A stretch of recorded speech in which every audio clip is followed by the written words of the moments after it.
All right, so we're doing housing crisis part two. We had part one back in 2008, 2009, 2010.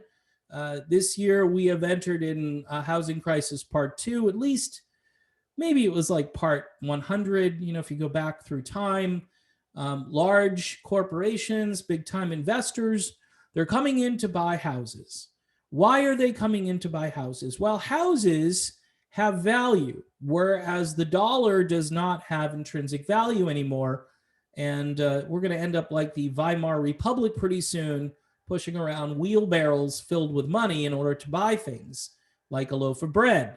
This is what happens when you run the printing presses and you give Wall Street bailouts and you give car companies bailouts and you give those too big to fail folks an unfair advantage over the everyday blue-collar worker, very few of whom are actually employed by any of these large companies. Last year, large corporations grew while salaries decreased for the working class. And quite honestly, it's just a tragedy that we've seen before, and there doesn't seem to be any fix. There doesn't seem to be any concern. There doesn't seem to be any legislation in the pipeline in order to cure this problem. You would think that old school liberal Democrats would come forth with something, that you would think that maybe some of those populist Republicans would see what's happening, but it doesn't seem to be a thing unless I'm unaware and somebody has proposed something. I'm thinking all of those America First people should be out there talking about this. Investor purchases of high-priced homes jumped 19.8% year over year in the first quarter. Okay, there's a lot of safe bets out there right now, said Chief Economist Daryl Fairweather, adding that housing is a relatively safe bet for investors. Investors are likely to feel more comfortable because the economy is in recovery mode. Oh, this is funny. Does the economy feel like it's in recovery mode? There are a couple of things going on with the housing market right now. Materials to build houses, prices are skyrocketing, and it's hard to get those materials because there's a supply chain issue. Why is there a supply chain issue? Because we don't have enough people working in these industries. So the lack of employment, okay, the fact that cheap labor is being used and driving people out of various industries because they can't earn a living. And people who are coming to the country are taking these jobs because, yes, they're willing to do them. But that's not how to do an economy where all boats tend to rise, not just the yachts. Here's the thing. Since about 1972, I think, real wages in this country have stagnated. And these large corporations, they see an advantage here because they know that the everyday blue-collar worker cannot swoop in or snipe in and grab houses. They can just call somebody on the phone and say, hey, I'm from Morgan Stanley, and I'd like to buy this house. Well, do you want to see it? No, I don't need to see it. I saw some pictures of it. This will make for a great slumlord rental property because that's what they do. That's what they did in 2009, and they're doing it again. The Wall Street bailouts, what did they do with that money? They turned around and they bought cheap property. Once everything fell through the floor, they went around scooping everything up. And yes, there were a few people who may have had some money who also were able to join in because everybody was getting kicked out of their houses, all of the foreclosures that were happening. And yes, you can get a really good deal on a foreclosed house. But the people at these large corporations, those people are the ones that are going to actually benefit most from this. Because again, whereas the money doesn't have long-term value, especially if we keep printing it, the houses do. The houses will always outperform money for the most part because it's something that has intrinsic value.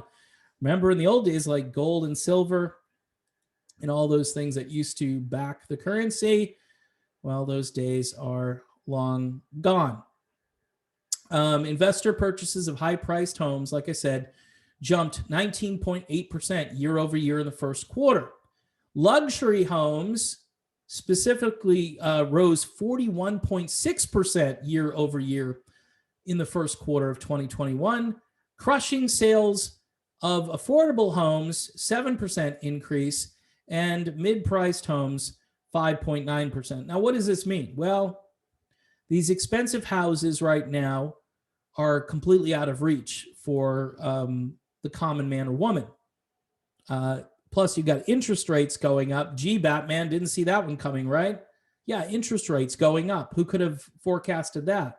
You print money, and what do you think is going to happen? It's going to continue to happen. And this is not free market capitalism, by the way.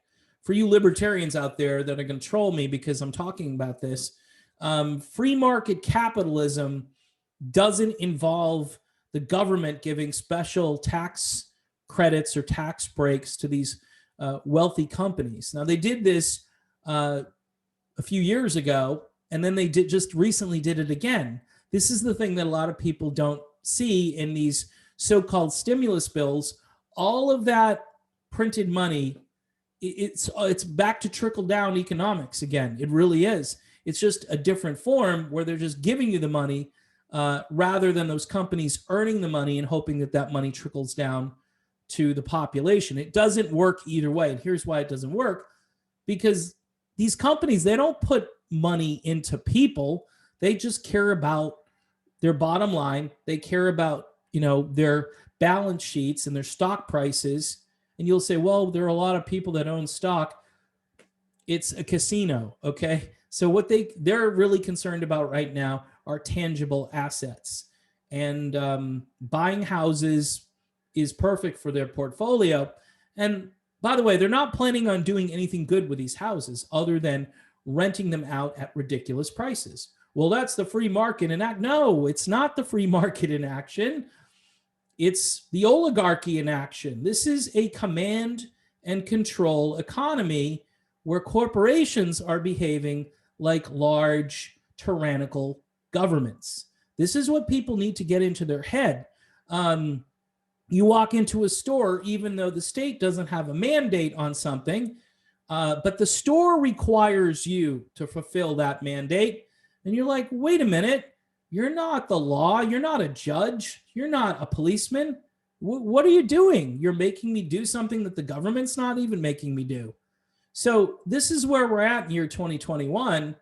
And what's tragic is people who want to escape these tyrannical states that are locking them down, that are preventing them from earning a living, that are causing great psychological harm to themselves and their children. They want to go somewhere else where it's free. Well, guess what? The states where it's free, like me here in Florida, this is a state right now that's being inundated with all kinds of immigrants from the north. We'll call them that. Okay. They're legal immigrants coming down from states like Pennsylvania, New Jersey, New York, obviously, most of New England, the Midwest, obviously, and pretty much any blue place in the United States. And Florida, yeah, we're a big state. We can handle the influx. And obviously, we're building a tax base, and it's good local income and revenue for the state.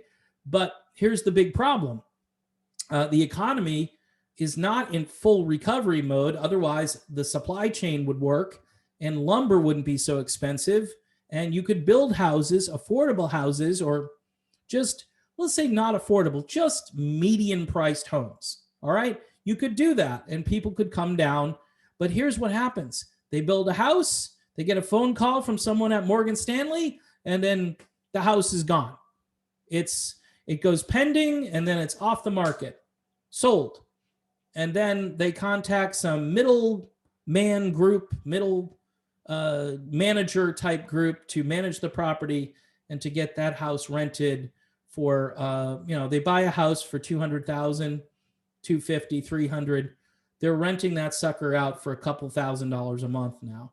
It's absolutely criminal what they're doing. And there should be laws. I don't know how you write these laws, but there is a way to regulate. And even though I'm more free market and less government, this is a place where the government and corporations are colluding to create policies, to create monopolies, to create hardship for people who just want a sliver, tiny piece of that so-called American dream, which is evaporating. It's like you can see it just going up into the stratosphere. So anyway, housing bubble 2 in progress, only going to get worse. Thanks for watching.